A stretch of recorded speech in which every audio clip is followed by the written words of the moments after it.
Good day, ladies and gentlemen.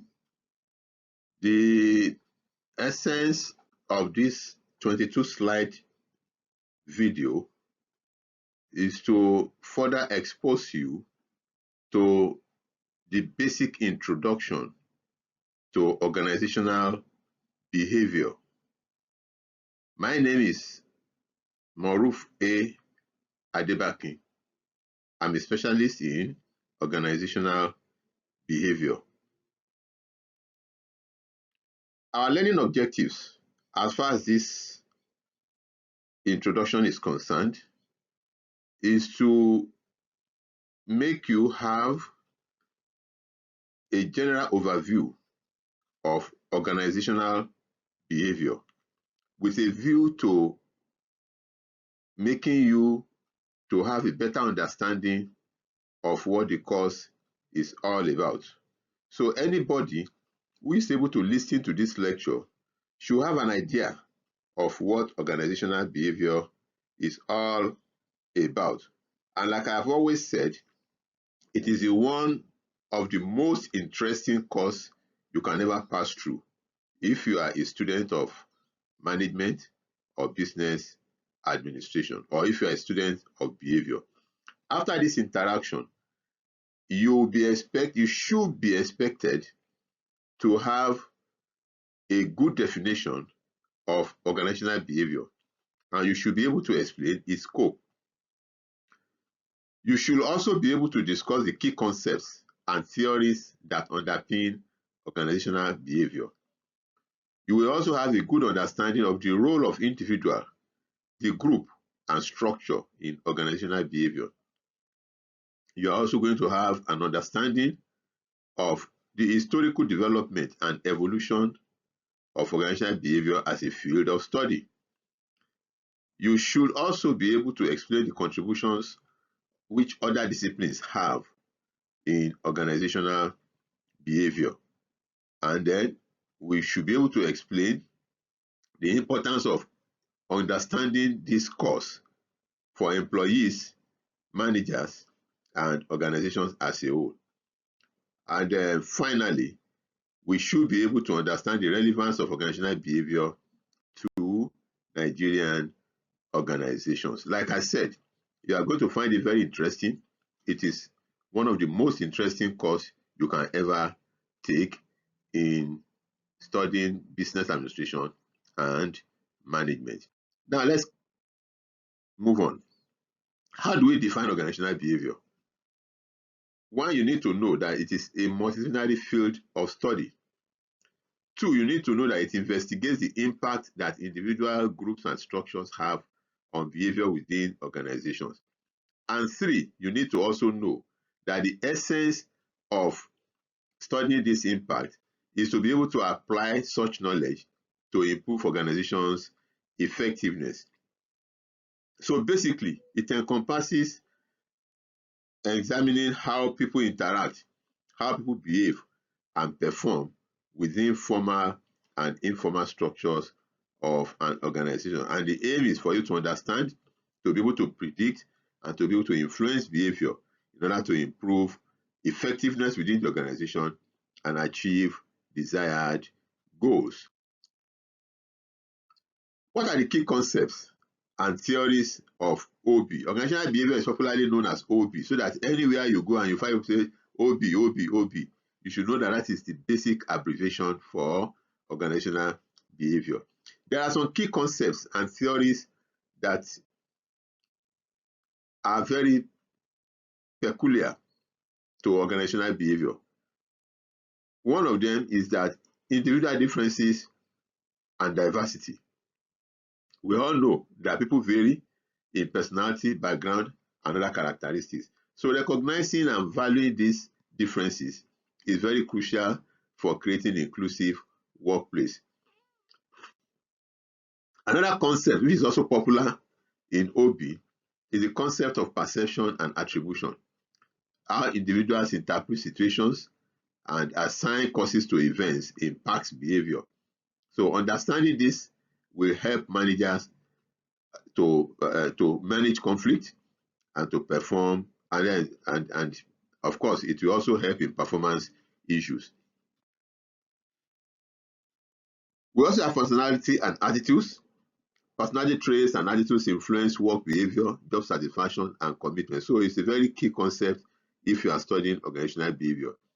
Of course, as we shall know later, another level in organizational behavior is the group dynamics and teamwork.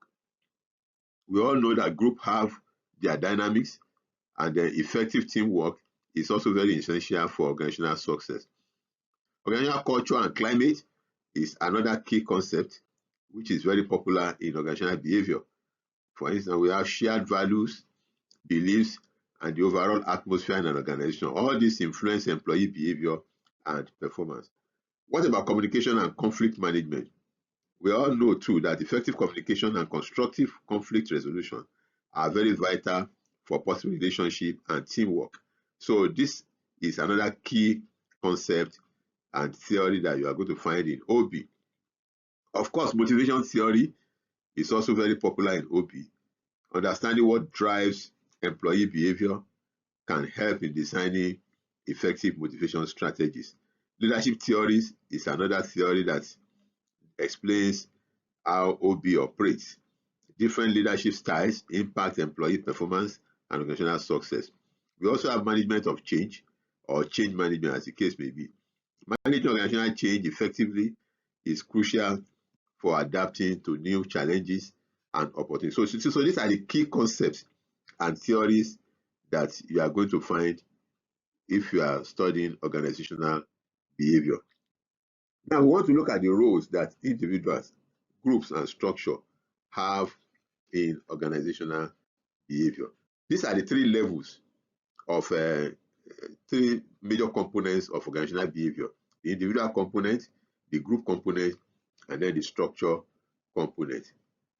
The individual component is a level that examines factors influencing behavior of individual, and that can include individual characteristics such as perception, personality, learning, attitudes, motivation, job satisfaction, decision making, stress, ethics, and engagement. All these factors impact employee performance and overall organizational success, but they are basically individual level components. We also have the group components, and that explores how individuals interact and collaborate in groups. We have group dynamics, we have teamwork, we have leadership, decision making, conflict resolution, and communication. All these are key areas of focus.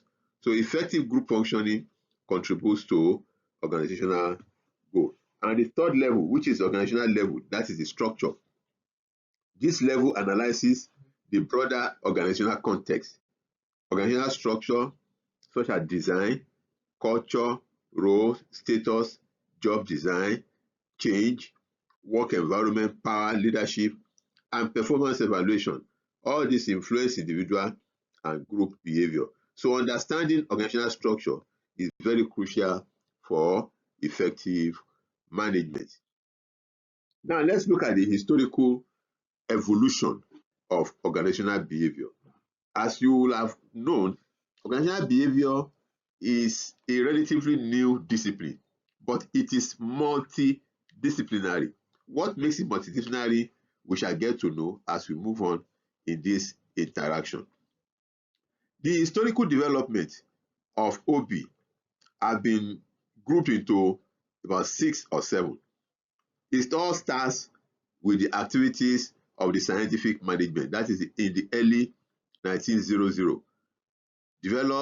Scientific management was developed by Frederick Taylor in the early 20th century as a groundbreaking management approach which is centered on application of scientific methodologies to work processes in order to enhance productivity and efficiency. Some of the key principles of scientific management consist of time and emotion studies.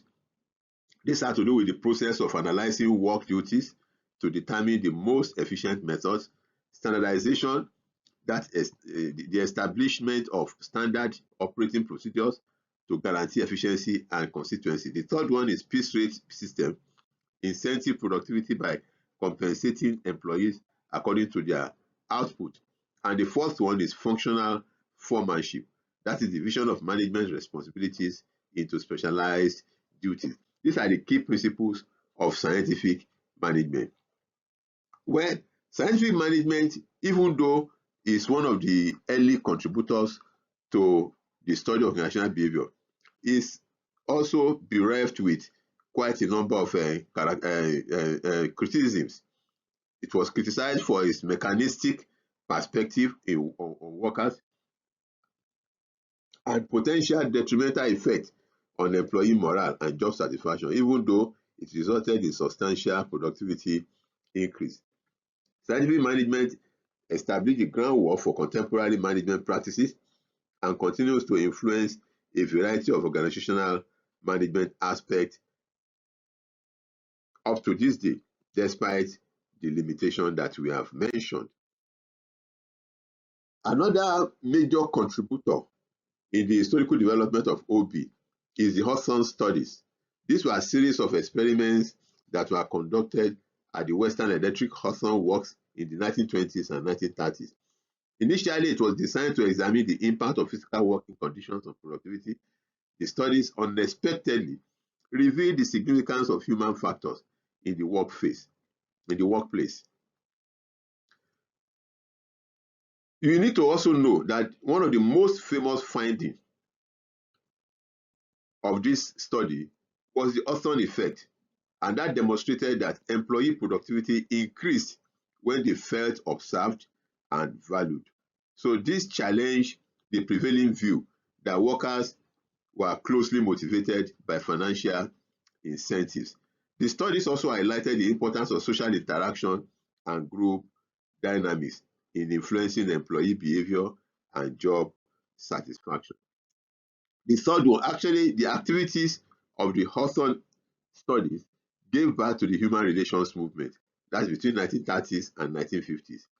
You know, it's a significant shift in management thought, which emerged as a response of the findings of the Hawthorne studies. It emphasized the importance of human factors in the workplace, recognizing the employees are not, it is recognized that employees are not merely cogs in a machine, but individuals with complex needs and motivation. The key principles of human relations movement include: 1, focus on human factors; 2, employee satisfaction and motivation; 3, group dynamics; 4, participative management; 5, two-way communication. In other words, is fostering open and honest communication between management and employees. 6, individual differences. And then the 7th one is employee well-being. Now, after this period, we now have the period between 1950s and 1960s, and that's the behavioral science period.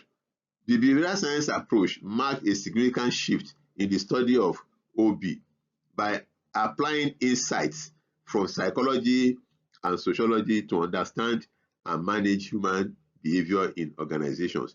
You can see the level at which courses like psychology, sociology, and the rest dived into the study of organizational behavior.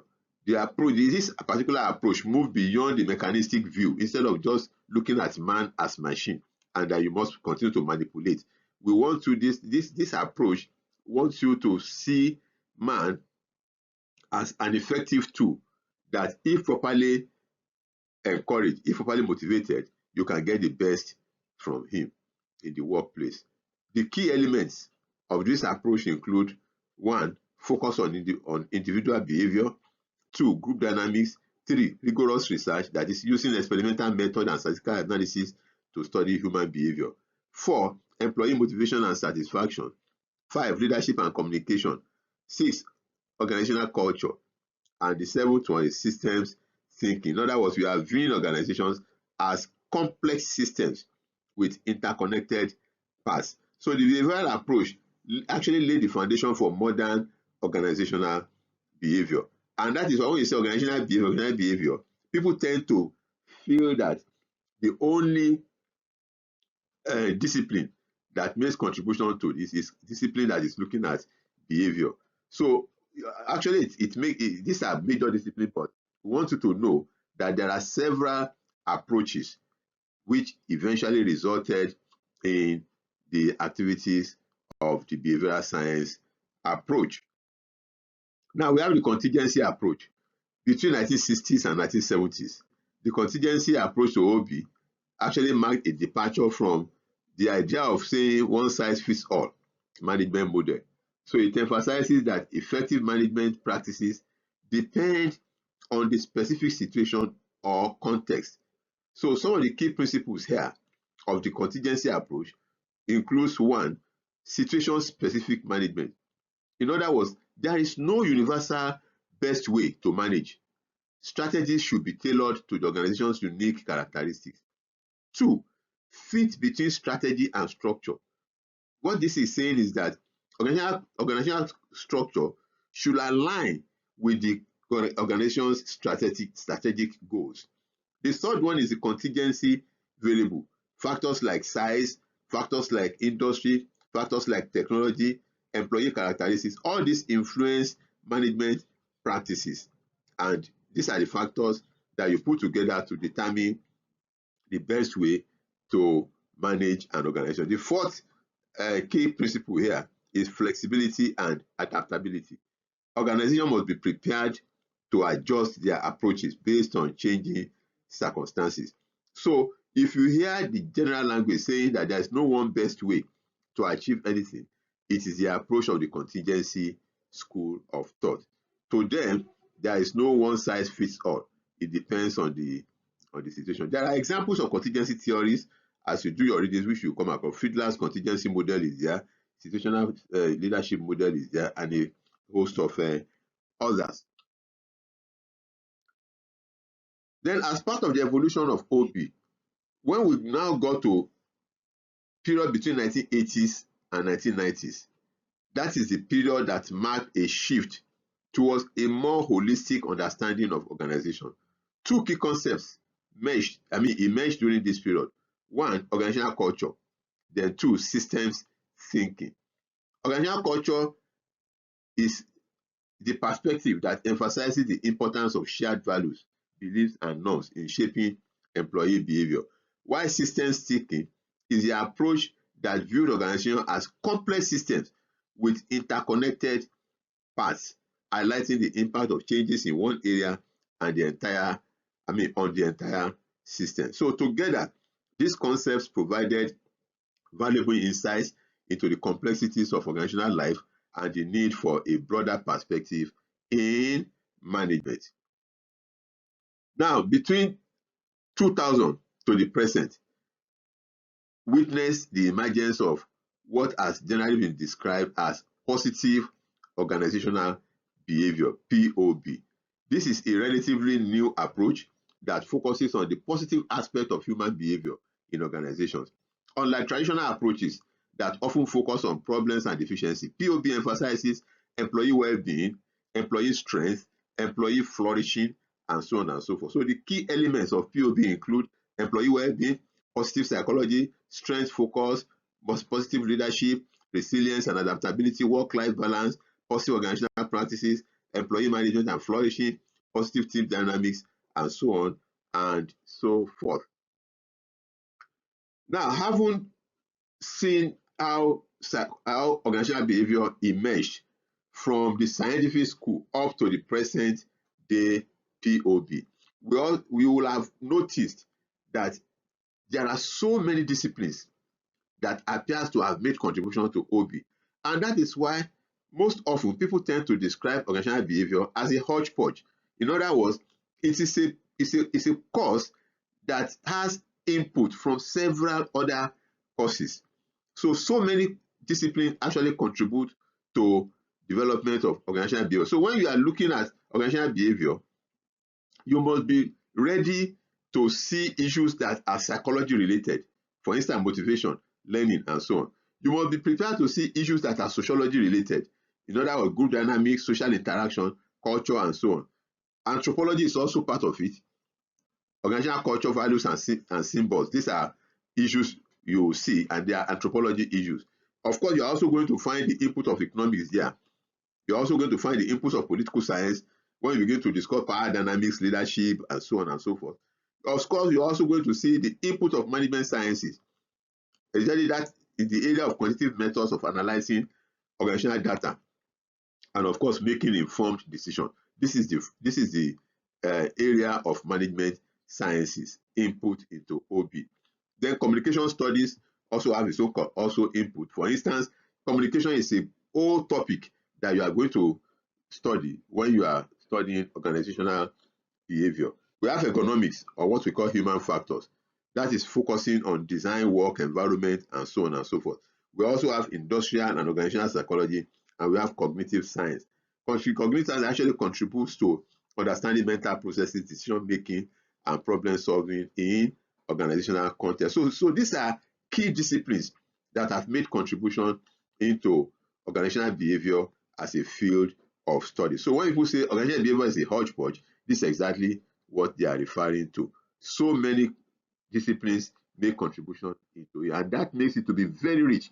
And you can hardly find any course in business administration or management that have this kind of enriched origin from several other disciplines. Then we need to look at the importance of OB.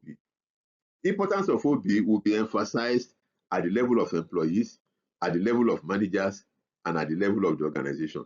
At the level of employees, it can improve job satisfaction, it can enhance work-life balance, it also gives opportunities for growth, and there's also positive environment. At the level of managers, organizational behavior make managers to be able to make informed decisions if you have a good understanding of employee behavior. It can also assist you in resolving conflict. It equips you as a manager with strategies to effectively handle disagreements. It can also help you with strategies to enhance engagement. Knowledge of OB creates a kind of positive work environment that boosts employee morale and productivity.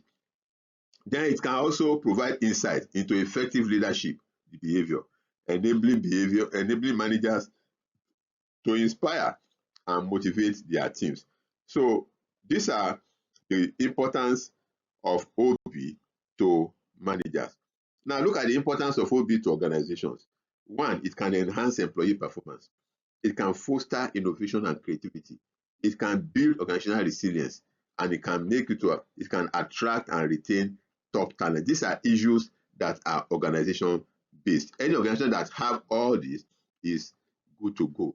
The organization will make remarkable progress in terms of growth and development. But let's now reduce it to the Nigerian situation. What are the relevancies of OB? Why do we even need to study OB as a Nigerian, as a manager operating in organizations within Nigeria, or as an organization that is set up to operate in Nigeria?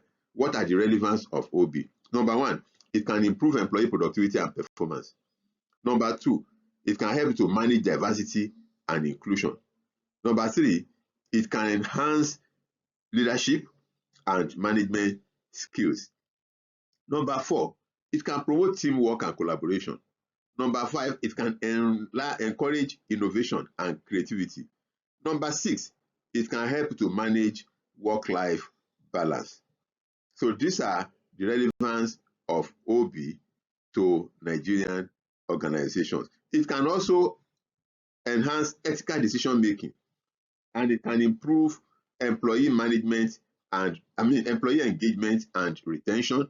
It can also assist in cultivating organizational culture. For instance, OB helps Nigerian organizations to shape their organizational culture, which significantly impacts employee behavior, teamwork, and overall organizational performance. What we are saying is that at the level of individual, OB has impact. At the level of group, OB has impact. At the level of organizations, OB also have impact. These are the three major components that drives organizational behavior as a discipline. Having said that, the conclusion is that organizational behavior, just as we have said, is a multidisciplinary field of study. Multidisciplinary in the sense that it has input from several disciplines. And of course, it is not just multidisciplinary, It is investigating the contribution of individual, the contribution of group, and the contribution of the structure in achieving effectiveness within an organization. Having said that, what is the takeaway from here? The takeaway is very simple. A good understanding of organizational behavior will make an improved organizational system. These are the revision questions which at your own convenient time you can look at and then form discussion group to discuss some of these questions. Can you really define OB? Can you explain its scope? Can you explain any three major theories in OB? Can you describe the role of individual, group, and structure in understanding OB? And can you actually trace the historical development of organizational behavior as a field of study? You can get answers to these questions if you visit the website that I've just displayed for you. You can go to that website. You can also use the QR code. Just use your phone, scan it. It will take you straight to that website, and you can see the answers to some of those questions. You can also get a summary of what I have discussed in the last 26 or 27 minutes or so. The references to this you can have. If you want to read further, you can consult the books that are displayed. But Badamasi and Adebakin, Organizational Behavior, a Basic Introduction is there for you. You can also consult Robbins, SP 2000 and Organizational Behavior, 9th edition, Prentice Hall, and so on. And a host of other books will be very relevant. In short, I want to believe that with this short 26-minute video, you already have a grasp of what organizational behavior is all about. So that when we are talking about motivation, you know where it belongs to. When we talk about communication, you know where it belongs to. When we talk about leadership, when we talk about culture, when we talk about organizational citizenship behavior, you know where it belongs to. Ladies and gentlemen, I hope this video is going to be of immense value to your studying organizational behavior as a course within management or business administration. Enjoy your day until I see you again. Thank you.